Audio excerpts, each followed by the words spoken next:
Everyone on the island of Sodor knows that wherever Thomas goes, Annie and Clarabelle go too. The three friends are inseparable. They love running up and down the branch line, singing songs to each other, and wouldn't trade it for anything. One day, Thomas was waiting for Henry's passengers to board his train at the junction. As he waited, he chatted with Henry's coaches. They remembered Thomas from his days as station pilot, and were glad to see him again. They told him all about their adventures on the main line. Thomas was so enthralled, he didn't notice the guard's whistle. "Do come along, we mustn't be late. Do come along, we mustn't be late," sang Annie and Clarabelle. But Thomas didn't sing.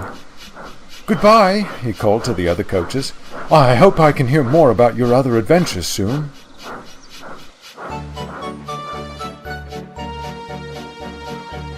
What fun it must be, Thomas thought aloud, venturing all along the main line. Those coaches have certainly had their share of adventures. Needless to say, Annie and Clarabelle had given up trying to sing. Later, Thomas had shunted the coaches to the carriage shed, and then stopped for a rest. As he slept, Annie and Clarabelle conversed.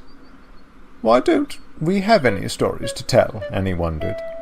"We do," replied Clarabelle, "only they're all about Thomas. Going fishing." "Losing our guard," Annie added. "Racing Bertie," finished Clarabelle. "Wonderful stories, mind you, but—" "We were merely along for the ride," Annie sighed.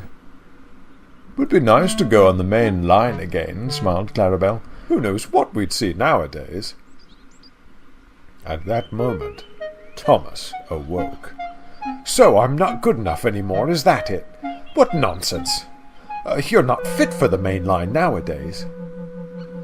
Annie was going to tell Clarabelle that they weren't fit for the main line any more, but Thomas's words made her so cross she changed her mind right then and there. "We're quite fit, thank you. Besides, it would be nice to go with the other engines. Perhaps they won't ignore us." Thomas was shocked. Well, fine," he huffed. "I'll just take other coaches." And that's how it was. The next day, Annie and Clarabelle were added to James's stopping service, and Thomas used the old coaches. They said nothing to each other as they left the junction.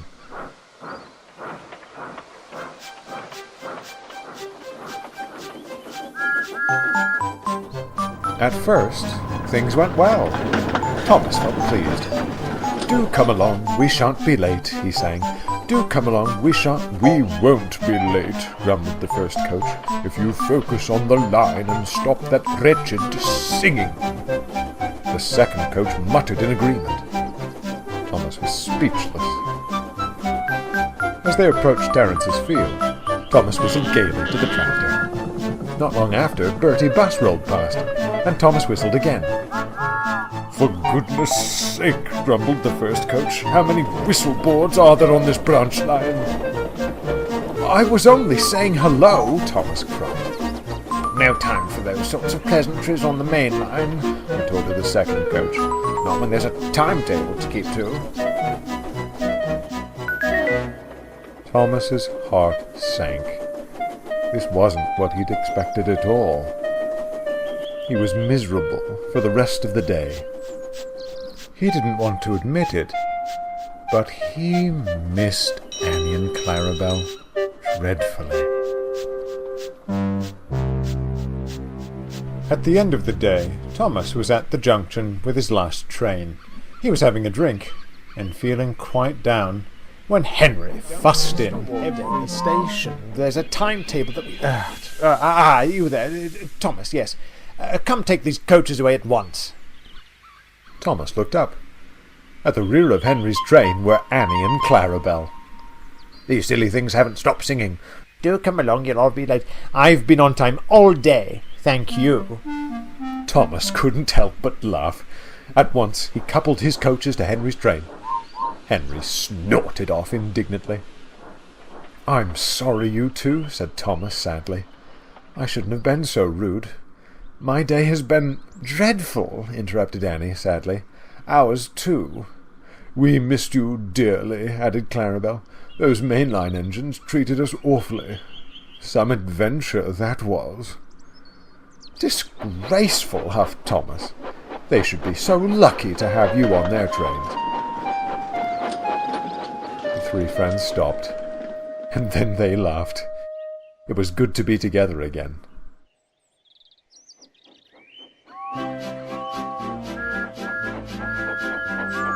Thomas, Annie, and Clarabel stick close together nowadays.